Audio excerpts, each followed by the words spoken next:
In die nuus vanaand. Altesaam 12 mense sterf en 9 beseer toe 'n groep gewapende mans losbrand op inwoners van 'n informele nedersetting by Cleveland in Johannesburg. Gewelddadige aanvalle op immigrante in Belfast, Noord-Ierland ten sterkste veroordeel.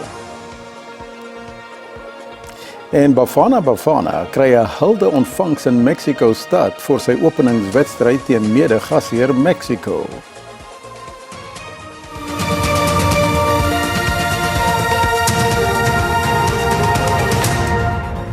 Goeienaand en welkom by die nuus in Afrikaans. Die Gautengse polisie ondersoek of die massa-skietvoorval in die Jumpers informele woonbuurt in Cleveland, Johannesburg, verband hou met onwettige mynbedrywighede. Die polisie het net na 11 uur gisterand op die oproep gereageer en noodhulpdienste ontbied na die toneel. Die polisie soek 'n onbekende aantal verdagtes nadat 12 mense gesterf het en talle beseer is in die skietvoorval. 9 mense word in verskeie mediese sentrums vir skietwonde behandel.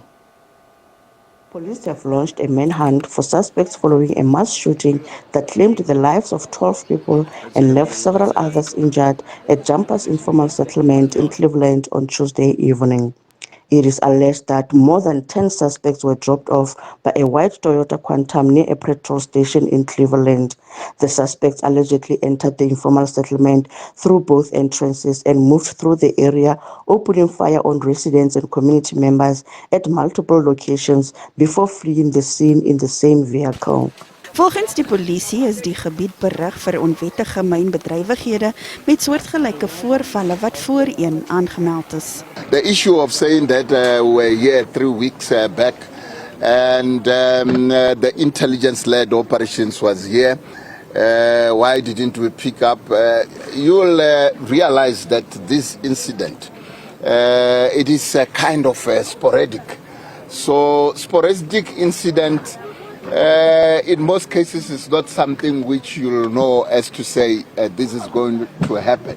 And unfortunately, as I described, people who are involved in here, that you could classify these people to be insane, heartless, barbaric. Intussen leef die inwoners hier in vrees. Hy sê daar's baie zamazamas wat hier woon en baie onwettige mynbedrywighede wat hier plaasvind. Hulle beklei onder mekaar in die gebied. Sy sê hulle die weermag nodig en polisieering in die gebied omdat dit gevaarlik is. Die ondersoek duur voort. Wêreldgesondheidskenners waarsku dat gemeenskapsvertroue moontlik die deurslaggewende faktor gaan wees om die huidige uitbreking van Ebola in die Demokratiese Republiek van die Kongo onder beheer te bring. Die dodelike virussiekte het reeds meer as 100 lewens geëis sedert die eerste geval in April in die DRK bevestig is. Onder die grootste probleme wat gesondheidsamptenare ervaar om verspreiding te bekamp, is die konflik in die gebiede waar die uitbreking voorkom, die gebrek aan 'n spesifieke enstof vir die Bundibugyo variant en probleme om mense op te spoor wat in kontak was met siekes. Gesondheidsowerhede in die DRK is besig met 'n wedloop teen tyd om die voortgesette uitbreking te beheer wat in verskeie gebiede in die ooste van die land versprei het. Hulle sê van hulle grootste uitdagings is om gevalle korrek te identifiseer en tred te hou met die verspreiding van die virus. Today or yesterday, we had 550 confirmed cases with 101 deaths. The case fatality rate of 18%. Kenners sê die uitbreking kom voor in 'n gebied wat reeds humanitêre uitdagings ervaar weens voortgesette konflik wat die beheer van die siekte nog moeiliker maak. Die Wêreldgesondheidsorganisasie sê mediese ingryping alleen gaan nie die virus stop nie. We can have the best plan in place, we can have the best interventions in place, but if we don't have the trust and the support of communities, we actually won't be able to implement them. Die sentrums vir siektebeheer en voorkoming in Afrika sê gemeenskappe moet die middelpunt van beheermaatreëls wees as gesondheidsowerhede die oordrag van die virus wil vertraag en uiteindelik stuit. Everything starts and ends in the community. If the response we are providing is medicalized, then it will be difficult for us to actually reach the community to ensure that they are part of the response in terms of contact tracing, in terms of going to the hospital, in terms of also accepting us. Kenners sê met geen goedgekeurde enstof of behandeling nog beskikbaar vir die Bundibugyo variant nie, bly streng tradisionele openbare gesondheidsmaatreëls die doeltreffendste manier om dit te beheer. Given that we have no treatment and no vaccine, we really need to focus on our public health measures. And that's about case detection, isolation of cases. It's about using infection control measures for carers and in burials. And to thirdly, ensure we do contact tracing. Die gesondheidsowerhede sê, hoewel hulle vol vertroue is dat die uitbreking onder beheer gebring kan word, sal die sukses daarvan afhang van vinnige opsporing en diagnose en die samewerking van gemeenskappe wat geraak word. Brittanje se minister van buitelandse sake vir Noord-Ierland, Hilary Benn, het die aanval op immigrante in Belfast ten sterkste veroordeel. Groepe gemaskerde mans het gisteraand verskeie huise aan die brand gesteek waarin immigrante woon. Nou dit volg na maandag se mesaanval waarvoor 'n man van Sudan op aanklagte van poging tot moord in die hof verskyn het. Die teen-immigrante betogings volg nadat beeldmateriaal van die mesaanval op sosiale media platforms versprei is. Nooddienswerkers het die immigrante families uit hul brandende huise ontruim. Die betogers het ook met die polisie slaas geraak en voertuie aan die brand gesteek. Die Britse eerste minister, Keir Starmer, het na die mesaanval as siek verwys. Die nuus in Afrikaans gaan net hierna voort. Bly gerus ingeskakel.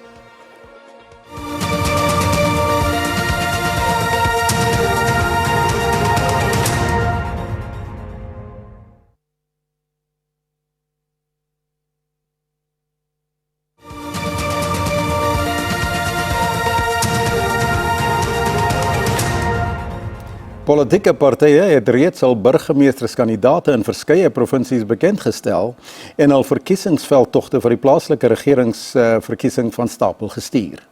Die onafhanklike verkiesingskommissie, die OVK, het ook inligtingssessies in verskeie gemeenskappe aangebied.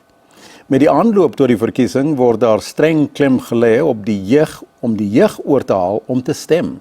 Nou vanaand, in die eerste weergawe van ons verkiesingswoensdae veldtog, begin ons praat met die veldtog wat vind in samewerking met die verkiesingskommissie plaas.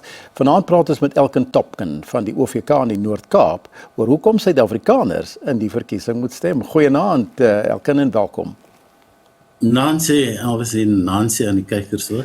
'n Vraag wat jy natuurlik altyd hoor is, mense vra vir jou, waarom is dit belangrik vir Suid-Afrikaners om in die opkomende plaaslike regeringsverkiesing te stem? Ja, ons kom dit dikwels teen.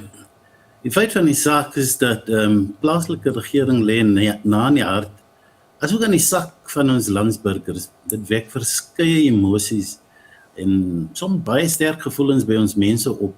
Nie net in die nuusblaaie, maar ook in jou alledaagse lewe. Feit van die saak, Elvis, is dat daar besluite geneem word deur plaaslike regering, wat ons almal direk raak. En wil jy nie liefs deel wees van die proses om mense en partye aan bewind te stel, deur jou stem uit te bring, dit baat toch niemand. Om op die skeidslyn te staan en te oordeel as ons net die staanspoor betrokke is en registrasie seker maak dat jou bekiesersrol geregistreer word, sodat jy jou keuse kan gaan uitoefen of jy wil stem of nie. Maar wat soos 'n paal bo water staan, is dat jy nie jou stem sal kan uitbring as jy nie op bekiesersrol is nie. Nou dit is een ding, so watter dokumente dan het 'n persoon nodig om te kan stem? En hoe oud moet 'n persoon wees om te stem? Om te registreer en ook as om te stem, het jy jou identiteitsdokument nodig.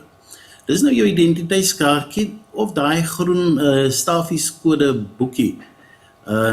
Of dan 'n tydelike identiteitssertifikaat wat ons van binnelandse sake af kan kry. Jy hoef glad nie bewys van adres, dis glad nie betrokke nie en slegs een van die 3 dokumente wat ek genoem het, moet aan ons gewys word. Hoe oud moet jy wees? Jy moet om te kan registreer moet jy 16 jaar en ouer wees. So sodra jy in besit is van 'n identiteitsdokument, kan jy registreer. Ek moet dan ook sê jy kan eers stem die dag as jy 18 word. Sê vir ons dan watter registrasieopsies is beskikbaar vir alle kiesers in die land? Ja, daar's verskillende opsies beskikbaar. Eerstens kan jy fisies na ons kantore toe gaan. Ons het landwyd kantore en jy kan daar gaan registreer. Jy kan dit ter enige tyd van die week doen. Onthou dan ook net dat op 'n kol gaan die minister die proklamasie uitvaardig en dit is dan ook die afsnydag vir die registrasie vir die algemene verkiesing. Tweedens het ons aanlyn fasiliteit. Jy teken aan op ons webwerf, dis www.elections.org.za en dan kry jy onmiddellik ons landingsblad waar daar 'n module is waar jy kan verifieer of jy geregistreer is of nie. Indien jy wel geregistreer is, sal jou besonderhede verskyn, jy kan ook jou stempunt sien, asook jou adresdetails. Indien jy nie geregistreer is nie, kan jy dan nou aanlyn aansoek doen deur 'n profiel te skep en jou ID aan te heg. Dit is eintlik vrek maklik en is baie gebruikersvriendelik. Ek wil ook dan net noem aan die kykers, Elvis, dat ons het 'n WhatsApp fasiliteit wat ook beskikbaar is en dit werk soos 'n bom. Jy kan onmiddellik jou registrasie details bevestig en daai nommer is 0600 8800. Ek sê vir jou baie dankie dat jy hier vanaand vir ons daai inligting kom gee. Dit was Elkin Topkin van die OVK in die Noord-Kaap in ons eerste weergawe van ons verkiesingswoensdae veldtog. Getuie I, wat gedeeltelik in kamera getuig het by die Madlanga kommissie erken dat hy in die familiehuis van die beweerde kartellid Vusimusi Kat Matlala gebly het.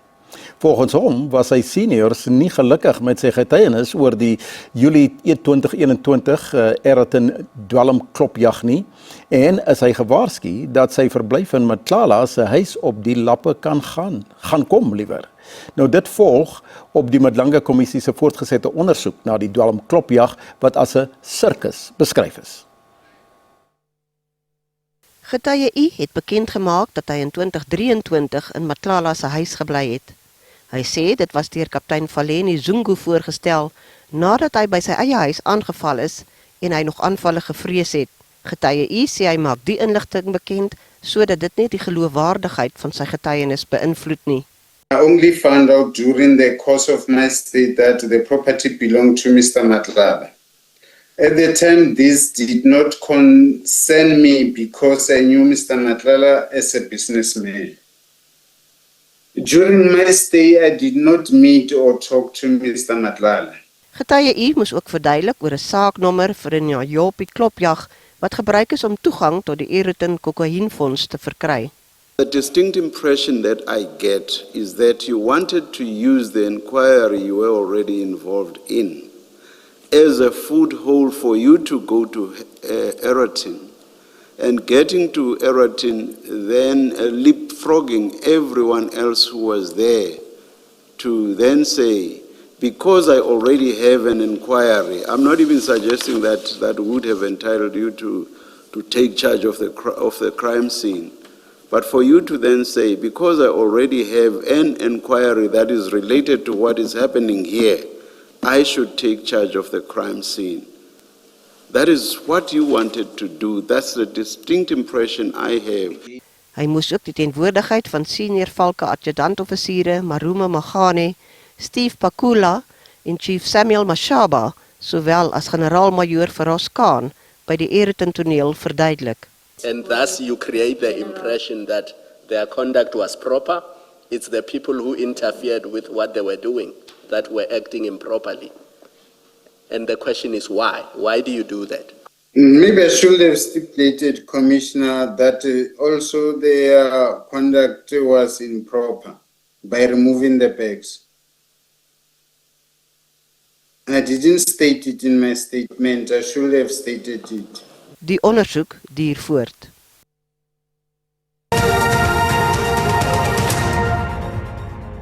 Nou kom ons kyk nou na die markaanwysers soos om 5:00 vanmiddag met die sluiting van die JSE.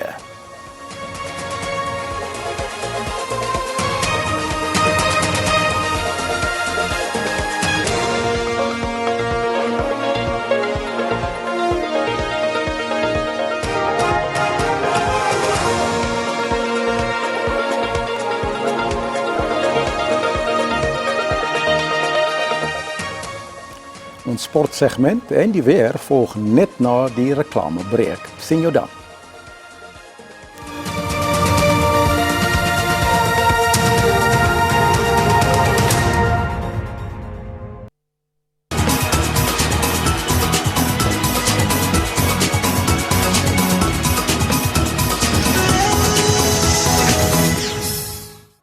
Bafana is vroeg vanoggend hartlik verwelkom in Mexiko-stad met sy aankoms vir die openingswedstryd van die 2026 FIFA Sokker Wêreldbeker toernooi teen die mede-gasheerspan Mexico. Sokkerondersteuners en 'n groep Suid-Afrikaners het die span by hulle hotel ingewag. Die span was vir meer as 'n week in Pachuca-stad, waar hulle ook 'n opwarmingswedstryd teen Jamaica gespeel het. Die minister van sport, Gayton McKenzie, wat die week saam met die span deurgebring het, is optimisties oor die Wêreldbeker toernooi. This team has proven that when the odds are against them, they rise to the occasion. The Mexicans, the soccer gods, want to see a result. We played 1-1 at home. We're going to play maybe 1-1 here. At worst, at best, we'll beat them 3-1. Die Suid-Afrikaanse ondersteuners was maar min, maar is trots op hul tuisspan. Yeah, it's very exciting. I must say, seeing our home team coming back after 16 years, a rematch, we're as excited. Look at this. I mean, look at this. I flew 36 hours to be here. And you can see how much love Bafana has been given. In fact, there was a lady in reception who was asking me what's the right way to greet them once they arrived. Hoewel die plaaslike ondersteuners gasvry is, staan hulle bankvas agter Mexico.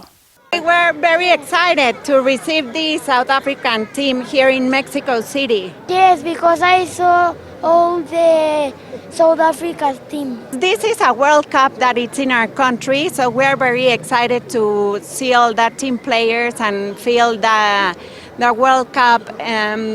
It's like a very enthusiastic moment for all the Mexican people. Die openingswedstryd skop môre aand om 9:00 Suid-Afrikaanse tyd af. Die sokker wêrelddrom saam in Mexico vir die openingswedstryd van die 2026 FIFA Wêreldbeker toernooi en van die beste kunstenaars gaan deel vorm van die glansgeleentheid.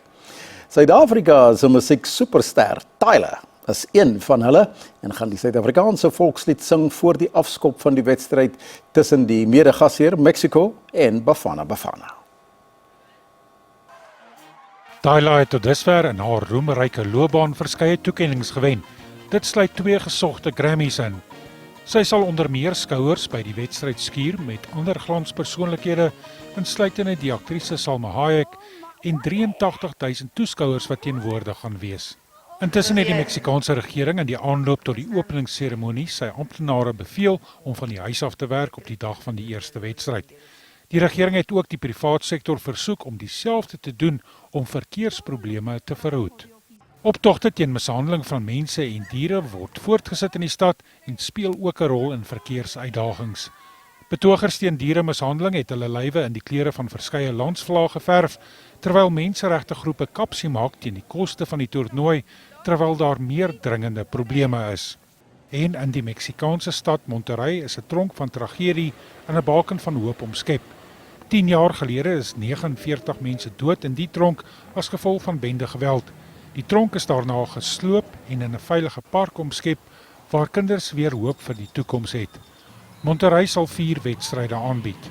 Harry Olivier, SAK nuus. Die SAK het sy eie span in Pachuca in Mexico waar hulle vir ons op hoogte hou van alles op en af van die sokkerveld af by die 2026 FIFA Wêreldbeker toernooi. Sakina Kamwendo het die internasionale sokkermuseum besoek en 'n ou bekende raakgeloop.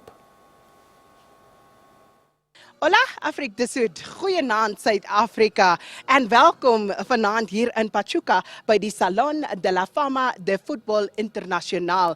En hierdie is natuurlik 'n museum van wêreldvoetbalgeskiedenis. En Suid-Afrika nog net een slaapie, een dag totdat Suid-Afrika afskop teen Mexico in die 2026 weergawe van die FIFA wêreldbeker toernooi. Net om nie meer te wys van die wêreldbeker en of natuurlik die geskiedenis daarvan, soos ons deurloop deur die jare, Bobby Moore, jy kan sien Paolo Maldini en soveel ander van die wêreld se bestes, George Weah, natuurlik 'n Afrika speler, Romario, en as jy hier na Pachuca toe kom, dit is die grootste in die hele wêreld en daar's soveel om te sien hier. Dis nie net wat ons nou vir u wys nie, maar as ons na my linkerkant toe kyk, kan jy sien daar is die name en die geskiedenis oor jare van diegene wat hierdie spel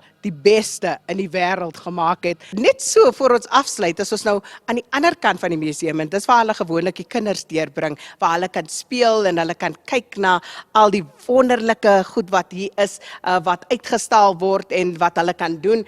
En hier is ons eie Zakumi. Ja, dit is ons Zakumi. Die oorspronklike Zakumi van 2010, dis Zakumi hierdie, en Zakumi is hier in Pachuca, en ons het ook hierdie gekry wat natuurlik deur Shaba aan die Meksikaanse owerhede oorgegee is, en dit is natuurlik wat hy gedra het die dag toe hy die openingsdoel geskop het in Suid-Afrika teen Mexico. En dit is natuurlik die vooraand van nog 'n wedstryd tussen Bafana Bafana en Mexico, en natuurlik staan ons vas agter ons span, Bafana Bafana. So nog een slaapie en dan's ons in Mexico City en dit is waar die wêreldbeker gaan afskop.